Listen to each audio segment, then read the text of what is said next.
नमस्कार विद्यार्थी मित्रांनो, आज आपण रेल्वे, एस-एस-सी व इतर केंद्रीय परीक्षांसाठी महत्त्वाचा असा पॉलिटीमधील टॉपिक म्हणजेच राष्ट्रपती, त्या राष्ट्रपतींशी संबंधित जी कलमं आहेत ती कलमं आणि त्यांची जी सोपी ट्रिक हे आज आपण या व्हिडिओमध्ये बघणार आहोत। तर ही जी तुम्हाला दिसते ट्रिक, ही ट्रिक मी तुम्हाला व्हिडिओच्या शेवटी सांगणार आहे। त्यानंतर पहिल्यांदा आपण प्रत्येक कलम सविस्तर बघूया। तर पहिलं कलम आहे बघा, कलम 52। तर राष्ट्रपतीचे महत्त्वाचे कलम आहेत 52 ते 61। आपल्या राज्यघटनेच्या भाग 5 मध्ये राष्ट्रपतीचे कलम आहेत। किती? भाग 5 मध्ये। तर बघा कलम 52 काय म्हणतं, तर कलम 52 अनुसार भारताचा एक राष्ट्रपती असावा जो देशाचा प्रमुख असेल। म्हणजेच आपल्या देशाचा जो राष्ट्रपती असतो तो आपल्या देशाचा कार्यकारी प्रमुख असतो, त्याच्या नावानेच आपल्या देशाचा कारभार चालतो। त्यानंतर बघूया कलम 53। तर कलम 53 काय म्हणतं की आपल्या देशाचे जे कार्यकारी अधिकार आहेत, म्हणजे आपल्या देशाच्या राष्ट्रप्रमुखाचे जे कार्यकारी अधिकार आहेत ते कलम 53 नुसार घटनेने आपल्या राष्ट्रपतींना दिलेत। म्हणजे कसं, देशाचा कार्यकारी प्रमुख तसेच तिन्ही लष्करांचा सरसेनापती हे अशा प्रकारचे कार्यकारी अधिकार घटनेने 53 कलमांन्वये राष्ट्रपतींना दिलेले आहेत। त्यानंतर कलम 54 बघूया। तर कलम 54 काय म्हणतं की राष्ट्रपतींची निवडणूक घेतली पाहिजे। तर ती कशा प्रकारे घ्यायची, म्हणजे त्यात कोण कोण मतदान करणार, ह्या प्रकारच्या सर्व गोष्टी। म्हणजे आता राष्ट्रपतीची निवडणूक ही आपली सिंपल खासदार आमदार यासारखी होत नाही, ती एका अप्रत्यक्ष पद्धतीने होते, त्यात सामान्य जनता मतदान करू शकत नाही। तर ती राष्ट्रपतींची निवडणूक कोणत्या पद्धतीने घ्यायची हे कलम 54 आपल्याला सांगतं। त्यानंतर बघा कलम 55।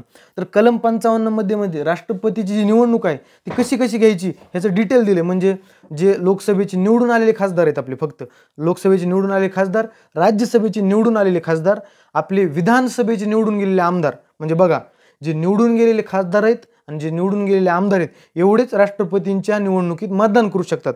त्यामुळे कलम 55 सुद्धा महत्त्वाचा आहे। त्यानंतर बघा कलम 56। तर कलम 56 काय म्हणतं की राष्ट्रपती पदाचा कार्यकाल किती असायला पाहिजे। तर राष्ट्रपती पदाचा कार्यकाल आपल्या घटनेमध्ये दिला आहे, तो आहे 5 वर्ष। किती? 5 वर्ष। म्हणजे राष्ट्रपतींनी शपथ घेतल्यापासून 5 वर्षापर्यंत त्यांचा कार्यकाल असतो।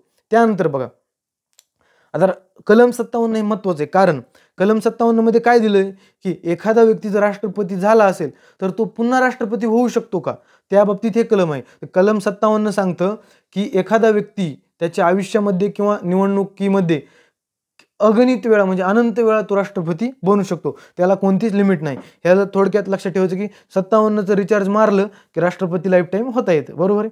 त्यानंतर कलम 58। तर कलम 58 म्हणजे काय, राष्ट्रपती बनण्यासाठी जी पात्रता आहेत। तर राष्ट्रपती बनण्यासाठी कोणत्या पात्र लागतात की तो भारताचा नागरिक असावा, तसेच त्याचं वय वर्ष 35 असावं। ह्या दोन पात्रता आहेत। कोणतं? तो भारताचा नागरिक आणि वय वर्ष 35 वर्ष असलं पाहिजे। त्यानंतर बघा कलम 59। कलम 59 म्हणजे काय की राष्ट्रपती पदाच्या काही अटी आहेत। तर त्या अटी आपण पुढील व्हिडिओमध्ये सविस्तरपणे बघूया, हा ट्रिकचा व्हिडिओ आहे। त्यानंतर बघा कलम 60। कलम 60 मध्ये काय की राष्ट्रपतींना जी शपथ घ्यायची असते पदाची, तर ती पदाची शपथ ही कलम 60 मध्ये दिली आहे। तर बाकीचे जे मंत्री, राष्ट्रमंत्री किंवा पंतप्रधान यांच्या शपथ ह्या अनुसूचीमध्ये दिलेल्या आहेत, बरोबर आहे का।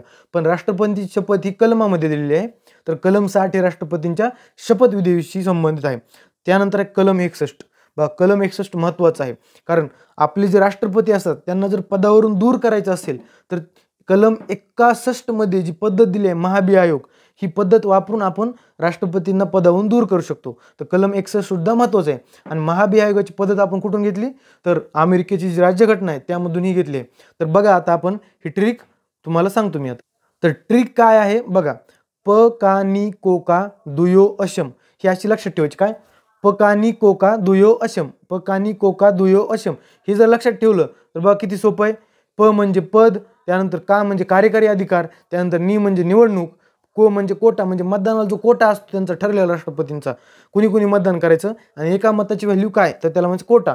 त्यानंतर का म्हणजे कार्यकाल, त्यानंतर दु म्हणजे दुबार निवड म्हणजे फेर निवड, पुन्हा पुन्हा निवडून येण्यास पात्र, पुन्हा यो म्हणजे योग्यता, म्हणजे राष्ट्रपती बनण्यासाठी काय काय योग्यता किंवा पात्रता लागतात तो योग्यता, अ म्हणजे अटी म्हणजे राष्ट्रपती पदाच्या अटी, आणि त्यानंतर शपथ, श म्हणजे, म म्हणजे महाभियोग। तर लक्षात ठेवा, प का नि को का दुयो द अशम, प का नि को का दुयो अशम।